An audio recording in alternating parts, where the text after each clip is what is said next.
നന്നായി പഴുത്ത 2 വലിയ തക്കാളി എടുക്കണം. അത് ചെറിയ ചെറിയ പീസാക്കി കട്ടാക്കി കൊടുത്ത് അത് മിക്സി ജാറിലേക്ക് ഇട്ട് കൊടുക്കാം. രണ്ടാമത്തെ മിക്സി ജാറില്ല, അതിലേക്കാണ് ഇട്ട് കൊടുക്കേണ്ടത്. ഒരു 2-3 വെളുത്തുള്ളി അല്ലി കൂടി ഇട്ട് കൊടുക്കാം, തൊലി കളഞ്ഞിട്ട്. ഒരു 2 പച്ചമുളക് ഇട്ട് കൊടുക്കാം, 4 എണ്ണം വേണ്ട. കുറച്ച് മല്ലിയിലും ചെറിയ പീസാക്കി കട്ടാക്കിയത്. 1 ടീസ്പൂൺ ചെറുനാരങ്ങ നീര്, അതില്ലെങ്കിൽ പിന്നെ വിനീഗർ ആയാലും മതി, അതാണ് കൂടുതൽ ടേസ്റ്റ്. ആവശ്യത്തിന് നോക്കിയിട്ട് ഉപ്പിട്ട് കൊടുക്കണം. 1/2 ടീസ്പൂൺ കുരുമുളക് പൊടിച്ചത്. മൊത്തത്തിലങ്ങ് ക്രഷാക്കി എടുക്കണം, ഓവറായി പേസ്റ്റാക്കി എടുക്കരുത്.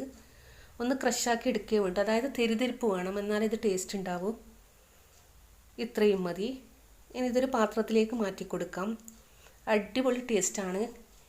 കബ്സ, മന്തി, അതുപോലെ തന്നെ ബിരിയാണി, എന്തിൻ്റെ കൂടെ കഴിക്കാൻ നല്ല ടേസ്റ്റാണിത്. ഇഷ്ടപ്പെടുകയാണെങ്കിൽ മാത്രം ഒന്ന് സബ്സ്ക്രൈബ് ചെയ്യാൻ മറക്കല്ലേ. ഞാൻ കുറച്ച് മന്തി ഉണ്ടാക്കിയിട്ടുണ്ട്, അതിൻ്റെ കൂടെയാണ് ഇതും.